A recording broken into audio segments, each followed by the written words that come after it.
Sir ఇప్పుడు చాలా వరకు ఏంటి అననంటే ఉన్న డౌట్ ఇప్పుడు మనం ఫర్ సపోజ్ ఎగ్జాంపుల్‌గా మనం గోల్డ్‌లో ఇన్వెస్ట్ చేసాం. హ్మ్. మనం ఇన్వెస్ట్ చేసినప్పుడు మనకి ఒక రూ. 100 హ్మ్. ఉందనుకుంటాం. దాని తర్వాత లాటర్ ఆన్ ఒక 5 ఇయర్స్‌కి అదొక రూ. 1000 అయింది. హ్మ్. దాని తర్వాత మళ్ళీ అది 500కొచ్చినప్పుడు హ్మ్. మనకి రూ. 1000లో ఉన్న అమౌంట్ ఒస్తుందా? హ్మ్. లేదు రూ. 500లో ఉన్న లేదు. అమౌంట్ మీరు ఒస్తుందా? బై బటన్ నొక్కేటప్పుడు మార్కెట్‌లో ఎంత వాల్యూ ఉందో అంతకే కొంటారు. హ్మ్. సెల్ బటన్ నొక్కేటప్పుడు ఉన్న ఎంత వాల్యూ ఉందో అంతకే సో, అమ్ముతారు. అంటే ఇప్పుడు మనకి రూ. 1000 ఉన్నప్పుడు మనం బై చేసి 500 ఉన్నప్పుడు సెల్ చేస్తే అలా మనకి ఉండదు. 500 లాస్ అన్నట్టే. It's simple. మీరు బయట కూరగాయల మార్కెట్‌లో ఉందనుకోండి. టొమాటో కేజీ రూ. 10 ఉన్నప్పుడు చూసారనుకోండి. రూ. 10 కొనగలుగుతారు. హ్మ్. అది రూ. 50 ఉన్నప్పుడు రూ. 20కి ఇవ్వమంటే ఇవ్వరు గదా! ఇవ్వరు. ఆ రూ. 50కి తీసుకెళ్తారు. హ్మ్. అందుకని బయట మార్కెట్‌లో రెగ్యులర్‌గా సరుకులు ఎలా ఉంటాయో ఏ రోజుకి రేటు ఆ రోజులోనే హ్మ్. స్టాక్స్‌కైనా, ఈ మెటల్స్‌కైనా అన్నిటికైనా అలానే ఉంటుంది. ఓకే. సో, అంటే మనం అంటే లైక్ ఇలాంటి ఫ్లక్చుయేషన్స్ ఉన్నప్పుడు కొంచెం చూసుకొని ఇన్వెస్ట్ చేసుకుంటే బెటర్. ఎప్పుడైనా మీరు లాంగ్ టర్మ్ ప్లాన్ చేసుకున్నప్పుడు ఏందంటే, ఇలా ఇయన్నీ డిస్కౌంట్ అయిపోతాయి బై డిఫాల్ట్. హ్మ్. ఎందుకంటే మార్కెట్ జిగ్‌జాగ్ పోవటం మామూలు విషయం. హ్మ్. అండ్ గుర్తుపెట్టుకోండి ఈ అటాక్ ఇది సెకండ్ టైమ్ ఈ ఇయర్‌లో. ఫస్ట్ టైమ్ అవును. గాదు. హ్మ్. గోల్డ్‌లో 2 మంత్స్, 3 మంత్స్ బ్యాక్ జరిగింది. బ్యాక్ సిల్వర్‌లో కూడా జరిగింది. జరిగింది. హ్మ్. మళ్ళీ ఇప్పుడు జరుగుతుంది. అంటే ముందు ముందు రోజులు ఈ అటాకులు జరుగుతూనే ఉంటాయి. హ్మ్. ఎందుకు ఇలా అంటే మీరు జరుగుతుందంటే అంటే లైక్ మీకు గుర్తుందో లేదో మీరు లాస్ట్ టైమ్ చెప్పిన వీడియోలో అవును. కూడా చెప్పారు. లైక్ అవును.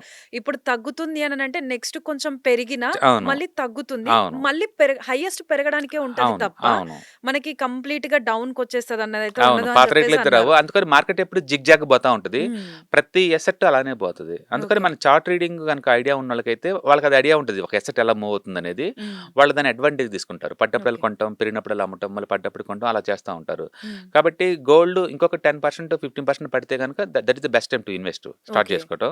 ఈవెన్ సిల్వర్ గూడా కరెంట్ ప్రైస్ నుంచి ఒక 10% పడితే హ్మ్. రిస్క్ తగ్గిద్ది, రివార్డ్ పెరిగిద్ది. ఓకే. బట్ డెఫినెట్‌గా మండే రేటు బ్రేక్ అవ్వటం అంత ఈజీ ఏం గాదు. హ్మ్. ఇటు వీక్స్ నుంచి మంత్స్ పట్టిద్ది మళ్ళీ. హ్మ్. అంటే ఇప్పుడున్న టైంలో మనం ఈ సిల్వర్ కానీ, గోల్డ్ కానీ వీటిలలో ఇన్వెస్ట్‌మెంట్స్ మనం బై చేసుకుంటే బెటర్ అంటారా? నేనదే అంటుంది. మీ మీ టార్గెట్ గనుక 4, 5 ఇయర్స్ ఉంచుకునేలాగుండి, హ్మ్. ఎస్ఐపి ఫార్మాట్‌లో ఎవ్రీ మంత్ కొనేలాగుంటే yeah! Welcome to the investment. Okay. Lump sum పెడతాను షార్ట్ టర్మ్‌లో ఈ ఈ కొద్ది డిప్‌ని ఎన్‌కాష్ చేసుకుందామంటే కుదరదు. హ్మ్. ఎందుకంటే అంటే అది చాలా ఎందుకంటే ఎక్కువ ఇప్పుడు దూరం పెరిగింది కాబట్టి. అంటే ఇప్పుడు మళ్ళీ పెరుగుతుందా? తగ్గుతుందా? అన్నది కూడా తెలీదు యాహ్! కాబట్టి షార్ట్ టర్మ్ అంటే కొంచెం రిస్కీ అనే చాలా అనుకోవచ్చు. రిస్క్. బేసికల్‌గా మీరు ఒకే అసెట్ కలిపి ఫోకస్ చేస్తుంటే అదెప్పుడైనా టూ మచ్ రిస్కీ, హ్మ్. టూ మచ్ రివార్డ్ గూడా. ఓకే. మీరు రైట్ టైమ్‌లో ఉంటే మంచి రివార్డ్ ఉంటుంది. రాంగ్ టైమ్‌లో ఉంటే టూ మచ్ పనిష్మెంట్ ఉంటుంది. హ్మ్. అదే మల్టీ అసెట్స్‌లో ఉన్నారనుకోండి, ఫండ్ మేనేజర్ టైమ్‌ని డిసైడ్ జేత్తారు. మనం గాదు. హ్మ్. అందుకని అవి మోర్ సేఫ్టీ అనమాట. ఓకే. Conservative, more safety.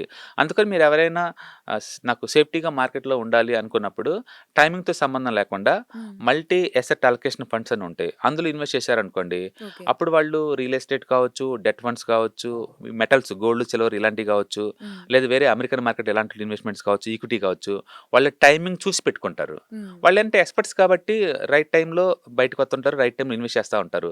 అందుకని రిటైలర్స్‌కి సేఫ్టీ ఎక్కువుంటుంది. ఓకే. కాబట్టి ఎవరన్నా ఈ మెటల్స్‌కి ఎక్స్‌పోజ్ అవుదాం అనుకుంటే, హ్మ్. డైరెక్ట్‌గా ఎక్స్‌పోజర్ అయ్యే బదులు మల్టీ అసెట్ అలొకేషన్ ఫండ్స్ దగ్గర ఎక్స్‌పోజ్ అవ్వటం బెటరు. హ్మ్. లేదు నాకు గోల్డ్ ఒకటే కావాలి, నాకు వేరే వద్దనుకున్నప్పుడు ఎస్ఐపి ఫార్మాట్‌లో కొనుక్కుంటా పోతున్నామనుకోండి, ఈ హ్మ్. అప్ అండ్ అన్ని డౌన్ అన్ని ఈక్వల్ అయిపోయి లాంగ్ టర్మ్ పాయింట్ ఆఫ్‌లో మనకు బెనిఫిటే వస్తది. ఓకే. సో, సార్ ఇప్పుడు అంటే లైక్ సిల్వర్ రేట్స్ తగ్గుతున్నాయి కాబట్టి, ఇప్పుడు మన దగ్గరున్న సిల్వర్ కేవలం ఆర్నమెంటల్ వరకే ఆగిపోతుందా? లేదు అననంటే ఇంకా మనం అంటే సిల్వర్ యూజ్ చేసి ఇంకా ఇతర వాటిలలో కూడా ఇన్వెస్ట్ చేసే అవకాశాలొస్తాయా? మీరు మాట్లాడుతుంది ఇన్వెస్ట్‌మెంట్ చేసే ఆపర్చునిటీస్ గురించా? ఇన్వెస్ట్‌మెంట్ ప్రస్తుతానికి ఆపర్చునిటీ. ఇది ఇండియాలో అయితే ఓన్లీ సిల్వర్, గోల్డే ఉందండి. వేరే మెటల్స్ ఏమి లేవు. హ్మ్. అబ్రాడ్‌లో అనుకోండి కాపర్ దొరుకుతుంది సెపరేట్‌గా. Okay. Rare earth materials rare earth దొరుకుతాయి. మెటల్స్. వాటన్నిటికి అక్కడ దొరుకుతుంది. హ్మ్. బట్ ఇండియాలో మొదటి నుంచి ఈ రెండిటికి డిమాండ్ కాబట్టి, ఈ రెండిట్లోనే ఇన్వెస్ట్ చేస్తా ఉంటారు. కాబట్టి ఓకే. మీకు ఈ రెండే దొరుకుతుంది. ఓకే. వేరే డైరెక్ట్ కావాలంటే స్టాక్స్ దొరుకుతాయి. లైక్ ఇప్పుడు జింక్‌లో పెట్టాలనుకుంటున్నా నేను. హ్మ్. హిందుస్థాన్ జింక్ అనే కంపెనీ ఉంటది. అందులో షేర్స్ కొనొచ్చు. ఓకే. కాపర్‌లో పెడదాం అనుకుంటున్నాను. హిందుస్థాన్ కాపర్ అని ఒక కంపెనీ ఉంటది. అందులో పెట్టుకోవచ్చు. హ్మ్. అట్లా ఈ మెటల్ టారేసే కంపెనీస్‌లో మనం ఇన్వెస్ట్ చేసుకోవచ్చు. ఓకే.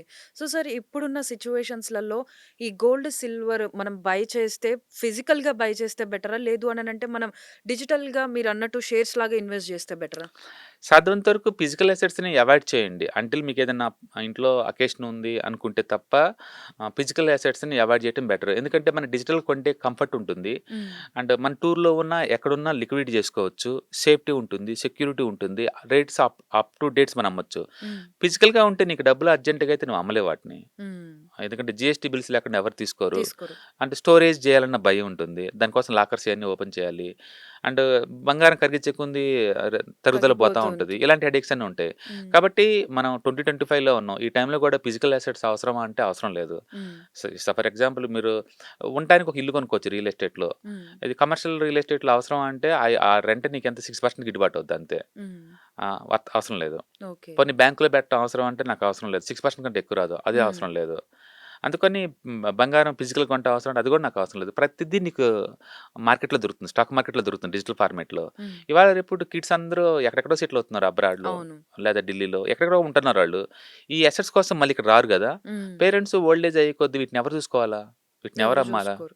చాలా కష్టం. హ్మ్. అంటే ఇండియాలో తెలుసో లేదో ఎక్కువ మందికి గానీ జీఎస్టీ బిల్స్ లేకుండా 250 గ్రాముల కన్నా ఎక్కువ ఏ మగవారు ఉంచుకోకూడదు హ్మ్. గోల్డ్‌ని. హ్మ్. పెళ్ళైన ఆడవాళ్ళు 500 గ్రామ్స్ వరకు ఉంచుకోవాలి. హ్మ్. అంతకంటే ఎక్కువ ఉంచుకుంటే ఏమవుద్దంటే మీ దగ్గర జీఎస్టీ బిల్స్ లేకుండా ఉన్నప్పుడు ఎవరన్నా ఐటీ డిపార్ట్‌మెంటోళ్ళు రైడ్ చేసి వచ్చినప్పుడు మొత్తం తీసుకెళ్ళిపోతారు. తిరిగి హ్మ్. ఇవ్వరింక. హ్మ్. మీరు ఓకే. ఎవిడెన్స్ చూపించాలి దానికి. ఇలాంటి హెడేక్స్ ఎక్కువుంటాయి. అదే డిజిటల్‌గా అనుకోండి హ్మ్. ఇట్స్ ట్రాన్స్‌పరెంట్ అండ్ లీగల్ వే గదా! హ్మ్. అవును. కాబట్టి మీరేదైనా ఇన్వెస్ట్‌మెంట్ చేద్దామనుకుంటే, ఎవరైనా సరే, ఎందులోనైనా సరే చేద్దామనుకున్నప్పుడు ఫస్ట్ సాధ్యమైనంత వరకు డిజిటల్ స్పేస్ చూసుకోండి. హ్మ్.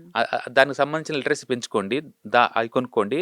అవి మేనేజ్ చేయటం ఈజీ. ఓకే. స్పాట్‌లో అమ్ముకోవచ్చు, స్పాట్‌లో కొనుక్కోవచ్చు. మనం ఎక్కడున్నా లొకేషన్ స్పెసిఫిక్ కాదు. హ్మ్. మనం రేపొద్దున అమెరికాలో సెటిల్ అయిన అక్కడి నుంచైనా ఈ పని చేయొచ్చు కదా! హ్మ్. ఫిజికల్‌గా చాలా కష్టం. ఫిజికల్ క్యారీ ఫార్వర్డ్ చేయనివ్వరు ఇలాంటియన్నిటిని గూడా. ఓకే. సో, సార్ ఇప్పుడు ఈ తగ్గుతున్న గోల్డ్ కానీ, సిల్వర్ రేట్స్ వీటిని ద్రవ్యోల్బణం అనుకోవచ్చా? ద్రవ్యోల్బణం అంటే, ద్రవ్యోల్బణం అనేది ఒక్క సిల్వర్, గోల్డ్ గాదండి. అన్నిటిని మనం చూస్తా ఉంటదనమాట. అన్నిటిని మనీ డివాల్యూషన్‌ని మనం ద్రవ్యోల్బణం అనొచ్చు గూడా. హ్మ్. అండ్ ఇవన్నీ గూడా ద్రవ్యోల్బణం అడ్డుకోవడం కోసం మనం వాడుతుంటాం అనమాట. ఓకే. బేసికల్‌గా నేను రూ. 1,00,000 బ్యాంక్ లాకర్‌లో పెట్టుకొని అంతే ఉంచాననుకోండి. హ్మ్. 1 ఇయర్ తర్వాత చూస్తే వాటి వాల్యుయేషను 6% దాకా డౌన్ అవుద్ది ఇండియాలో యావరేజ్ మీద. హ్మ్. వాటి వాల్యూ డైరెక్ట్ డౌన్ అవ్వట్లా. వాటి ద్వారా కొన్ని వస్తువుల రేట్ పెరిగిపోయినాయి ఓకే. 6%. హ్మ్. కాబట్టి నేను రూ. 6 అంటే 6% వర్త్ రూపీ వాల్యూ లాస్ అవుతున్నట్టు లెక్క. అవును. ఆ లాస్ రాకుండా ఉండాలి అంటే, ఆ రూపీస్‌ని మీరేం చేయాలంటే కన్వర్ట్ చేసుకోవాలి ఇన్వెస్ట్‌మెంట్‌ల దాంట్లోకి. హ్మ్. లైక్ బ్యాంక్ డిపాజిట్‌లో కన్వర్ట్ చేశాను. నాకు 6% వాళ్ళు వడ్డీ ఇస్తారు గదా! అవును. నేను లాస్ అయిన అమౌంట్‌కి ఈ వచ్చిన అమౌంట్ మ్యాచ్ మ్యాచ్ అవుతది. అయిపోతది. అందుకని బ్యాంక్ డిపాజిట్స్ ఎప్పుడు గూడా మీ ఇన్‌ఫ్లేషన్‌ని బీట్ చేస్తాయి అంతే. హ్మ్. ఎక్కువ రావు ఇంకా. అంతకంటే ఎక్కువ రావాలంటే లేదు. గోల్డ్ యావరేజ్‌మెంట్ 12% వత్తది. హ్మ్. నాకు ఎక్స్‌ట్రా వస్తుంది గదా! అందుకని డబ్బు రూపంలో దాచకూడదు ఎవ్వరు గూడా. ఓకే. దాన్ని ఖచ్చితంగా గోల్డ్ గాని, సిల్వర్ ఇన్వెస్ట్‌మెంట్ గాని, టైప్. రియల్ ఎస్టేట్ గాని, స్టాక్స్ గాని వీటిలో మార్చుకోవటం వల్ల ఏందంటే ఇన్‌ఫ్లేషన్‌ని బీట్ చేయొచ్చు. మళ్ళీ ఎక్స్‌ట్రా ఎంతో కొంత వస్తుంది. ఓకే. సాక్షి టీవీ ప్రసారాలను నిలిపివేయడం చట్టరీత్యా నేరం. సాక్షి టీవీ ప్రసారాల కోసం మీ స్థానిక కేబుల్ ఆపరేటర్ని వెంటనే సంప్రదించండి. డిటిహెచ్లో, ఇంటర్నెట్లో కూడా సాక్షి టీవీ ప్రసారాలను వీక్షించవచ్చు.